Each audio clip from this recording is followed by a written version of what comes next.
तो दोस्तों मैं गोविंद माली आज के इस वीडियो के माध्यम से मैं आपको कनिष्ठ अभिनेता कृषि सीधी भर्ती 2024 यानी कि जो कृषि एग्रीकल्चर डिपार्टमेंट में जो जेईएन की भर्ती निकली है उसके संबंध में जो पूरी जानकारी है वो देने जा रहा हूं। तो दोस्तों आप देख सकते हैं कृषि विभाग के अधीन जल ग्रहण विकास एवं भू संरक्षण विभाग के लिए राजस्थान कृषि अधीनस्थ सेवा नियम 1978 यथा संशोधित एवं राजस्थान अनुसूचित क्षेत्र अधीनस्थ मंत्रालय एवं चतुर्थ श्रेणी सेवा भर्ती एवं सेवा की अन्य शर्तें नियम 2014 के अंतर्गत कनिष्ठ अभिनेता के गैर अनुसूचित क्षेत्र यानी कि नॉन टीएसपी के लिए 100 पद एवं अनुसूचित क्षेत्र टीएसपी के लिए 15 कुल 115 पदों पर भर्ती हेतु निर्धारित प्रपत्र में ऑनलाइन आवेदन फॉर्म ऑनलाइन एप्लीकेशन फॉर्म आमंत्रित किए जाते हैं। तो दोस्तों आप देख सकते हैं ये जो कृषि जेईएन की जो भर्ती निकली है एग्रीकल्चर विभाग में जो जेईएन की भर्ती निकली है वो टोटल 115 पदों की है जिसमें 100 पद नॉन टीएसपी के और 15 पद है टीएसपी के। अब इसके संबंध में जो नेक्स्ट डिटेल्स है वो आप देख सकते हैं। ऑनलाइन आवेदन की प्रक्रिया बोर्ड द्वारा आवेदन ऑनलाइन एप्लीकेशन फॉर्म माध्यम से ही प्राप्त किए जाएंगे जिन्हें राज्य के अधिकृत निर्धारित ई मित्र कियोस्क जन सुविधा केंद्र यानी कि जो ई मित्र कियोस्क है या सीएससी सेंटर है के माध्यम से भरा जा सकता है। ऑनलाइन आवेदन पत्र भरने से पूर्व सर्वप्रथम अभ्यर्थी विस्तृत विज्ञापन का अध्ययन आवश्यक रूप से कर लेवे तद उपरांत ही अभ्यर्थी ऑनलाइन आवेदन करे। ऑनलाइन आवेदन करने की प्रक्रिया निम्नानुसार होगी। तो दोस्तों आप देख सकते हैं। अब मैं आपको बता दूं कि ऑनलाइन आवेदन करने से पहले आपके पास अपना ओटीआर है वो होना जरूरी है। यदि आपने ओटीआर एक बार कर लिया है तो आपको फीस पे नहीं करनी है, लेकिन आपने अभी तक आप फ्रेशर है आप फ्रेशर कैंडिडेट है तो आपको निम्न प्रकार से शुल्क अदा करनी जरूरी है। आप देख सकते हैं सामान्य वर्ग एवं क्रीमिलियर श्रेणी के अन्य पिछड़ा वर्ग अति पिछड़ा वर्ग के जो आवेदक है उनके लिए 700 रुपये रहेगी। राजस्थान के नॉन क्रीमिलियर श्रेणी के अन्य पिछड़ा वर्ग एवं अति पिछड़ा वर्ग आर्थिक रूप से कमजोर वर्ग अनुसूचित जाति अनुसूचित जनजाति के आवेदक हेतु 700 रुपये समस्त दिव्यांगजन हेतु 400 रुपये। ठीक है, यानी कि आप देख सकते हैं जो सामान्य कैंडिडेट है और उसी के साथ में क्रिमिनल श्रेणी के जो अन्य पिछड़ा वर्ग और अति पिछड़ा वर्ग है उनके लिए 600 रुपये और जो ओबीसी राजस्थान के ओबीसी कैंडिडेट है और उनके साथ में जो नॉन क्रिमिनल के जो ईडब्ल्यूएस से संबंधित जो कैंडिडेट है और एससी एसटी जो कैंडिडेट है उनके लिए 400 रुपये। ठीक है, इसी तरह समस्त जो दिव्यांगजन है यानी कि जो विकलांग आवेदक है विकलांग कैटेगरी के जो आवेदक है उनके लिए 400 रुपये रहेगी। अब आप देख सकते हैं सबसे पहले क्या लिखा हुआ कि कार्मिक विभाग के परिपत्र दिनांक 19/4/2023 के द्वारा अभ्यर्थियों को अपनी एसएसओ आईडी द्वारा लॉगिन करके एक बार पंजीयन प्रणाली वन टाइम रजिस्ट्रेशन ऑप्शन पर जाकर के निम्न निर्धारित पंजीयन शुल्क राज्य के निर्धारित ई मित्र कियोस्क या जन सुविधा केंद्र सीएससी के माध्यम से चयन बोर्ड को ऑनलाइन जमा करावे। अब आपको सबसे पहले इसमें नोट है वो आपको ध्यान में रखना जरूरी है। राजस्थान राज्य के अलावा ऐसे अभ्यर्थी जो अन्य राज्य या केंद्र शासित प्रदेशों के मूल निवासी है तथा अनुसूचित जाति अनुसूचित जनजाति अन्य पिछड़ा वर्ग अति पिछड़ा वर्ग आर्थिक रूप से कमजोर वर्ग की श्रेणी में आते हैं को इस भर्ती प्रक्रिया के लिए सामान्य वर्ग का अभ्यर्थी माना जाएगा। यानी कि राजस्थान राज्य के अलावा जितने भी कैंडिडेट है उनको जनरल कैटेगरी का कैंडिडेट माना जाएगा। ठीक है, पूर्व में एक बार पंजीयन शुल्क जमा करवा चुके अभ्यर्थियों को दोबारा शुल्क देने नहीं है। यानी कि आपने एक बार ओटीआर कर लिया है तो आपको दोबारा फीस पे नहीं करनी है। अब ये तो हो गया फीस से रिलेटिव।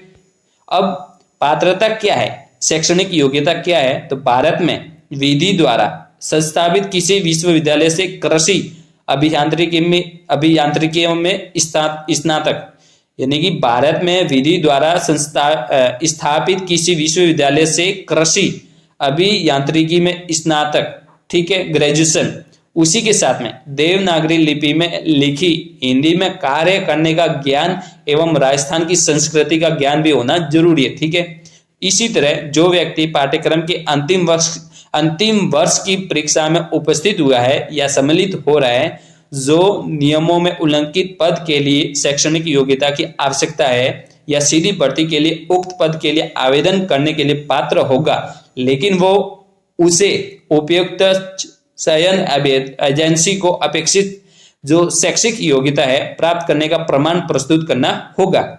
मुख्य परीक्षा में उपस्थित होने से पहले जहां लिखित परीक्षा एवं साक्षात्कार यानी कि जो इंटरव्यू है के 2 चरणों के माध्यम से चयन किया जाएगा। यानी कि जो चयन प्रक्रिया है, सबसे पहले लिखित परीक्षा होगी और उसी उपस्थित होने से पहले जहां लिखित परीक्षा और इंटरव्यू के 2 चरणों के माध्यम से चयन किया जाए। सबसे पहले लिखित परीक्षा होगी और उसके बाद में इंटरव्यू होगा।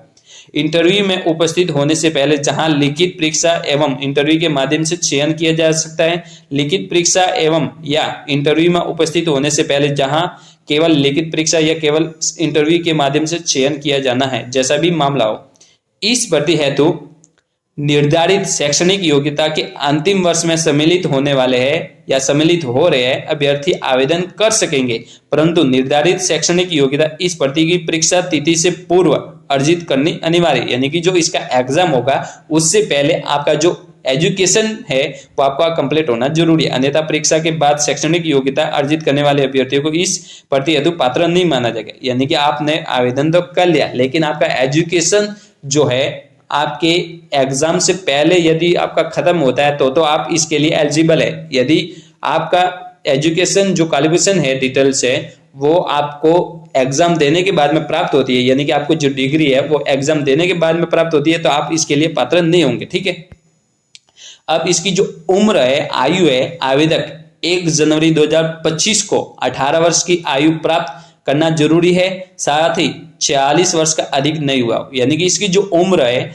1 जनवरी 2025 तक आपकी मिनिमम उम्र 18 वर्ष होनी जरूरी है और मैक्सिमम 46 वर्ष नहीं हो। ठीक है, परंतु जिस भर्ती वर्ष विशेष में सीधी भर्ती के पदों के लिए भर्ती नहीं हुई है और यदि कोई आवेदक उस वर्ष की भर्ती में आयु की दृष्टि से पात्र था तो उसे आयु की दृष्टि से पात्र माना जाएगा, किंतु ये छूट 3 वर्ष से अधिक नहीं दी जाएगी। स्पष्टीकरण, कनिष्ठ अभिनेता कृषि के पदों पर भर्ती वर्ष 2022 पूर्व भर्ती में आयु की गणना 1/1/2023 के अनुसार की गई थी। उपरोक्त अनुसार इन विभागों के पदों के लिए समस्त आवेदकों को अधिकतम आयु सीमा में 1 वर्ष की और छूट दी जाएगी।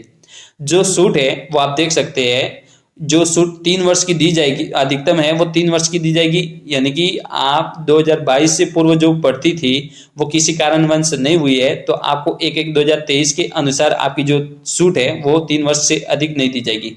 इसी तरह जो छूट है श्रेणीवार है, विशेष श्रेणीवार है, वो आप इस नियमानुसार आप देख सकते हैं। अब ये तो हो गया आयु, और उसके बाद में सबसे पहला जो 10वां पॉइंट है विवाह पंजीयन। शासन के परिपत्र क्रमांक P619 ग्रह 13/2006 दिनांक 22/5/2006 के अनुसार इस परिपत्र के जारी होने की दिनांक से राजकीय सेवा में नियुक्ति हेतु विवाह पंजीयन कराया जाना अनिवार्य है तथा संबंधी प्रमाण पत्र यथा समय वासनीय होगा। ठीक है, यानी कि आपको यदि आप विवाहित है तो आपको विवाहित प्रमाण पत्र की जो जानकारी है वो पढ़नी जरूरी है। ठीक है, पंजीयन शुल्क जमा कराने एवं ऑनलाइन आवेदन पढ़ने की जो अवधि है, यानी कि जो ऑनलाइन आवेदन फॉर्म भरने की जो अवधि है, आप कौन सी दिनांक से कौन सी दिनांक तक भर सकते हैं, तो आप देख सकते हैं यदि आवेदक द्वारा OTR एक बार पंजीयन शुल्क जमा नहीं किया गया है तो पंजीयन शुल्क राज्य के निर्धारित निमित्र कियोस्क या CSC सेंटर के माध्यम से या net banking, ATM debit card, credit card या UPI ID से आप 28/11/2024 से दिनांक 27/12/2024 को रात्रि 12 बजे तक जमा कराया जा सकता है। यानी कि जो आवेदन फॉर्म है वो 28/11 से शुरू हो गया है और इसकी जो अंतिम डेट रहेगी